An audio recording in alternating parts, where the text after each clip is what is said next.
So in our home, इसलिए हमारे घर में you may say that you love your husband or your wife. हम कह सकते हैं हम पति पत्नी से और पत्नी पति से प्रेम करती है। Are you behaving like Christ or the devil? क्या हम यीशु मसीह जैसा वर्ताव कर रहे हैं या शैतान जैसा? I've always told people who want to go and correct somebody, मैं हमेशा उन लोगों से कहता हूं जो लाकर दूसरों को सुधार करते हैं, don't do it before you've prayed for them. ऐसा मत करिए, पहला उनके लिए प्रार्थना कीजिए। After you pray for them, then you are fit to go and correct them. पहले प्रार्थना करेंगे आप और फिर आप ठीक है उनको समझाने और उनके लिए सुधार लाने के लिए। If you don't pray for them, you're not fit to correct them. अगर आप उनके लिए प्रार्थना नहीं करते तो आप उनके लिए योग्य नहीं है उनको See, सुधार ला सकते। the Lord has got every right to correct us because He's praying for us. प्रभु यीशु मसीह को ये पूर्ण अधिकार है हमको करेक्ट करने का, हमारा सुधार करने का, क्योंकि वो हमारे लिए प्रार्थना This करते is one of the very important things in married life. हैं। ये शादीशुदा वैवाहिक जीवन में सबसे इम्पोर्टेंट महत्व की बात है। And you must pray, Lord, this first thing that Adam did, please get it out of our home. परमेश्वर से हमारे लिए प्रार्थना करना कि जो आदम ने पहला किया वो हमारे जीवन से, हमारे परिवार से दूर हो जाना। What is that? Blame your wife. वो क्या था कि अपनी पत्नी को दोष लगाना, Blame your husband. अपने पति को दोष लगाना। No, I'm not saying that we should pretend that they are not doing anything wrong. हम ये बहाना नहीं करना या दिखावा न करना कि वो गलत नहीं कर रहा है। Yeah, we need to correct one another. हाँ, ये जरूरत है कि हम एक दूसरे का सुधार करें। All I'm saying, first pray पहले मैं क्या कर रहा हूँ कि पहले आप प्रार्थना करो and cleanse your spirit that you correct in a spirit of love. और अपने आत्मा को शुद्ध करो कि आप सुधार लाने के मन से, प्यार के मन से आप ये कर रहे See हैं। Ephesians chapter 4. इफिसियों इसका 4था अध्याय हम देखेंगे। There's a very beautiful verse here. बहुत ही उत्तम शब्द वहाँ पर है। Verse 15. 15वां वचन, It says, if you speak the truth in love, you will grow up to become like Jesus Christ more and more. अगर आप सच में प्रेम करते हैं तो आप यीशु मसीह के Means जैसा, speak. अगर आप बोल रहे हैं वास्तव में सच। हाँ, इफिसियों इसका 4था अध्याय 15वां वचन हम पढ़ेंगे। वरन प्रेम में सच्चाई से चलते हुए, yeah, in प्रेम से सच बोलो. हाँ, प्रेम से सच Speak बोलते the हुए, truth in love. प्यार से सच बोलिए, Then we will grow up to become like Christ. तब हम मसीह जैसा बढ़ते रहेंगे। See the balance there? आप हाँ That you have to do both. तालमेल देख रहे हैं, हमको दोनों करना है। He doesn't say you shouldn't speak the truth. हम ये नहीं कहते कि आपको सच नहीं बोलना है। Yeah, speak the truth to your such husband and बोलो, wife, to your पति और husband and पत्नी। wife and children and everybody. हर एक सच बोलो, पति पत्नी But बच्चे। if you can't speak it in love, don't speak it. लेकिन ये अगर प्यार की रीति से आप नहीं बोल सकते तो आप मत बोलिए। A lot of speaking the truth is not spoken in love. परमेश्वर ऐसा नहीं। सच नहीं चाहता। A lot of speaking the truth is not spoken in love. बहुत सा सच प्यार की रीति पर नहीं बोला जाता And then it does the work of the devil. और वहाँ शैतान का काम आरंभ होता है। So, if we want to be on God's side, और अगर हम परमेश्वर के पक्ष में होना चाहते हैं we must wait till we have come in our spirit to love. Then we can speak all the truth. तब हम सच्चाई बोल सकते हैं जब उस परमेश्वर के प्रेम की आत्मा में आ जाते हैं। Then we will grow up. तब हम बढ़ेंगे, Then we will bring that spirit into our home. तब उस आत्मा को हम हमारे घर में ला You सकेंगे। don't realize that when you say something which is not in a spirit of love, you're actually bringing a satanic spirit into your house. आप ये नहीं जानते होंगे कि जब आप प्रेम की रीति से सच नहीं बोल रहे हैं तो शैतान को अपने घर में अवसर देते हैं। When you're not speaking it in love. अगर आप उस सच को प्रेम की रीति पर नहीं बोल रहे हैं So we have to be very careful. तो हमें बहुत ही सावधान रहना है। And if you're not sure, then it's better to keep quiet. तो अगर आपको ये पक्का नहीं है तो आप अच्छा है चुप रहे, Because if we keep quiet, at least we won't do any damage.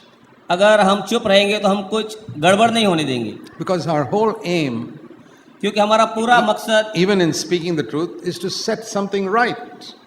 सच बोलते समय में भी हमारा मकसद ये होना चाहिए कि हम सही बोलें। And if we do it in love, it'll be right. अगर हम ये प्यार से करेंगे तो हम सही करेंगे।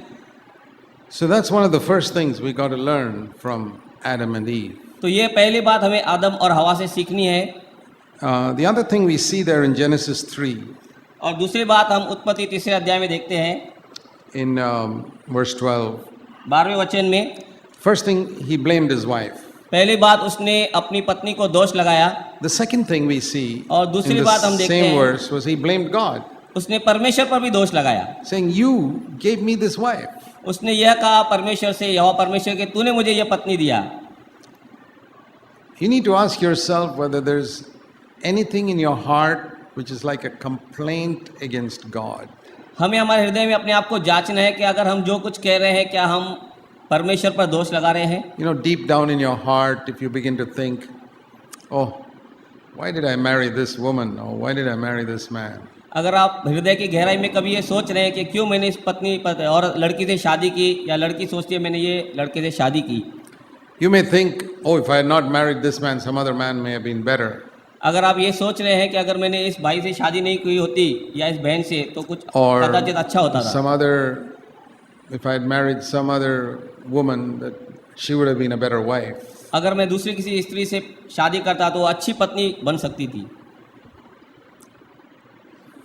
Perhaps you're wrong.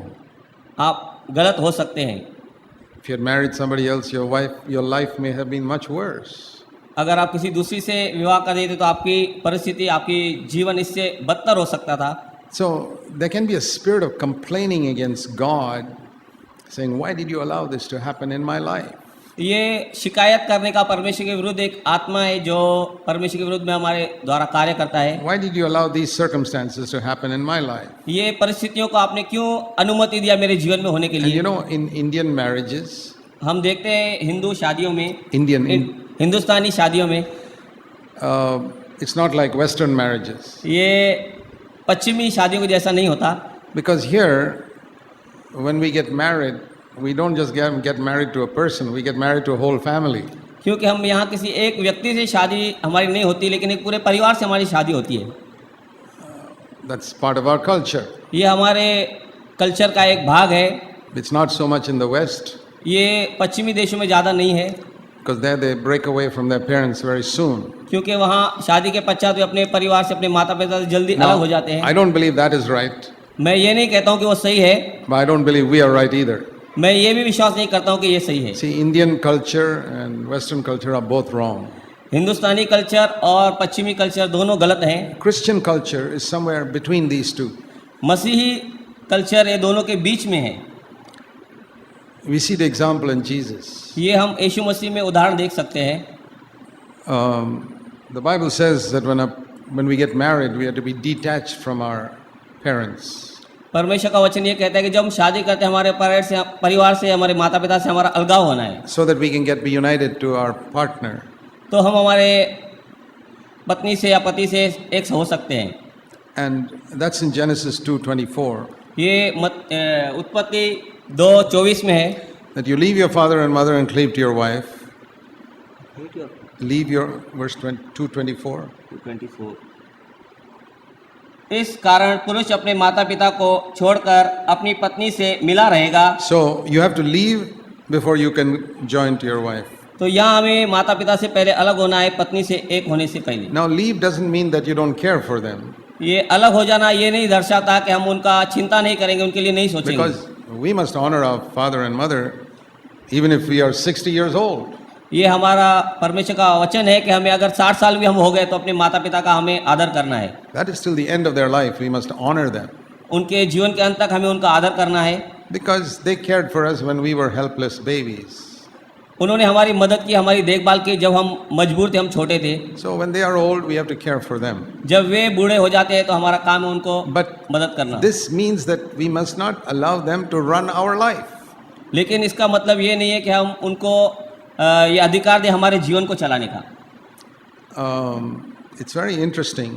ये that बहुत ही आनंद कारण है। I ask people this question sometimes. मैं ये लोगों को कई बार एक प्रश्न पूछता हूँ, Can you tell me the first commandment in the Bible? आप मुझे परमेश्वर के वचन में पहला आज्ञा बता सकते हैं? Not what he told Adam, because that is for the Garden of Eden. We are not there. हाँ, ये आदम को जो उस प्रश्न की आज्ञा दिया वो नहीं, क्योंकि वो आदम के समय आदम की वाटिका में था। So that doesn't apply to us. Because that doesn't apply to us because we are not living in the Garden of Eden. हाँ, ये हम पर लागू नहीं होता है क्योंकि हम आदम की वाटिका में नहीं रह रहे हैं। But what is the first commandment in the Bible? लेकिन परमेश्वर का वचन में पहला आज्ञा क्या है? And the only commandment given by God before sin came into the world. पाप इस जगत में आने से पहला परमेश्वर का पहला आज्ञा, Only one commandment. एक ही आज्ञा। You know what it is? आप जानते हो क्या है? It's this one we just read. What we just read. ये जो हमने पहला पढ़ा, Genesis 2:24. उत्पत्ति 2:24। I've always thought about the wisdom of God. मैं हमेशा परमेश्वर की बुद्धि के लिए सोचता रहता हूँ That in His great wisdom, the first commandment He put in the Bible is leave your earthly parents and cleave to your wife, cleave to your husband. बहुत ही उत्तम ज्ञान और बुद्धि से परमेश्वर ने ये पहला आज्ञा दिया कि पति पत्नी एक होने से पहले अपने माता पिता से अलग होना है। And the more I live in India, the more I see the problems, I can see the wisdom of God in that commandment. मैं उस आज्ञा में परमेश्वर की बहुत बुद्धि देखता हूँ, क्योंकि मैं हिंदुस्तान में रहता हूँ और हिंदुस्तान में इस वचन के कारण, आज्ञा के कारण बहुत ही दुविधा पाता हूँ। This is the number one commandment disobeyed by married people in India. ये पहला आज्ञा है जो तोड़ा जाता है हिंदुस्तान में लोगों से, शादीशुदा लोगों से। They disobey it. ये मान्य नहीं करते, आज्ञा को उल्लंघन करते हैं। And that is the cause of many problems. ये बहुत ही बड़े बड़े समस्याओं का कारण होता है। People go to two extremes. दो तरह के, दो रास्तों में लोग चले जाते हैं। Some become slaves of their parents, some neglect their parents totally. कोई अपने माता पिता का पूरा इनकार कर देता है, कोई अपने माता पिता का पूर्ण गुलाम हो जाता है। But what is the balance? लेकिन परमेश्वर का वचन क्या कहता है? Look at the life of Jesus. यीशु मसीह के जीवन को देखेंगे।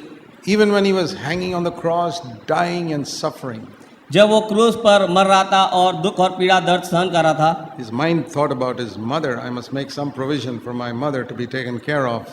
उसने अपनी माँ के लिए इतनी पीड़ा में भी सोचा कि मैं अपनी माँ के लिए कुछ उपाय करके That जाऊं। is an amazing example that in the midst of His own suffering, उसकी He अपनी thought about caring for His mother. उसकी अपनी पीड़ा में ये बहुत ही अद्भुत है, उसने अपनी माँ के विषय में सोचा और चिंता किया। She was a widow. Joseph had died long ago, otherwise he wouldn't have thought about that. हम जानते हैं कि वो मरियम एक विधवा थी, इसलिए उसने अपनी माँ के लिए And he सोचा, was the eldest son. और वह परिवार का सबसे बड़ा बेटा था, And he took that responsibility seriously even while he's suffering in pain. और उसने वो जिम्मेदारी पूरी रीति से लिया, दुख और पीड़ा क्रूस पर सहते That is हुए an amazing example for us to follow. भी। ये बहुत ही अद्भुत उदाहरण है हमारे लिए, To honor our parents and care for them. हमारे माता पिता का आदर करना, उनकी चिंता करना। At the same time, और इसी समय as long as Jesus was in his mother's house, यीशु मसीह जब अपने माँ के घर में था, he obeyed her. वो उसकी आज्ञा पालन करता रहा। But the moment he left, जब उसने उस क्षण से छोड़ दिया घर, it started his ministry उसकी सेवा उसने आरंभ की at Cana. कनान देश में, Cana, the marriage of Cana. केनन, जहाँ ब्याह का लिखा गया He है। told his mother, "What have I got to do with you? Don't interfere with my ministry." तब उसने अपनी माँ से उसका सुझाव पाते समय कहा, मुझे आप रुकावट मत कीजिए मेरी सेवा में। Can you say that to your mother? क्या आप अपनी माँ से यह कह सकते हैं, Mom, please don't interfere in our marriage. माँ क्षमा चाहता हूँ, मेरे शादीशुदा जीवन में, वैवाहिक जीवन में आप प्रवेश न करें, दखल न दें। Please leave us to run our own life. मैं क्षमा चाहता हूँ और कहता हूँ हमें हमारा जीवन चलाने दीजिए। Dad, please leave us to run our own life. पिताजी हमें क्षमा कीजिए, हम हमारा परिवार घर हमें चलाने दीजिए। And if they argue with you, you can ask them one more question. अगर वे आपसे वाद विवाद करते हैं तो आप उनसे और एक सवाल कर सकते हैं, Mom, did you like it when your mother-in-law interfered in your life? Mummy आपको ये पसंद था जब आपकी सास आपके जीवन में हस्तक्षेप करती थी? Or Dad, और आपके ससुर जी, Dad, when your father-in-law tried to tell you to do something, did you like it? या पिताजी से आप पूछ सकते हैं, क्या पिताजी आपको पसंद था जब आपके ससुर आपके वैवाहिक जीवन में दखल अंदाजी करते थे? See, Indian parents are very interfering type of parents. हिंदुस्तानी माता पिता इंटरफेयर करने वाले, मध्यस्थ करने वाले माता पिता है। So that's the other thing we can learn from that first passage. और ये हम पहले पैसे से सीख Don't- सकते हैं।